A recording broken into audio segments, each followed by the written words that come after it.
காவியந்தான்.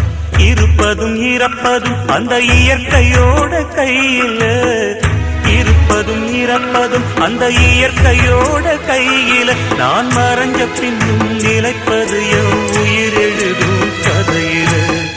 சந்திரனே சூரியனே நட்சத்திர நாயகனே, சந்திரனே சூரியனே நட்சத்திர நாயகனே.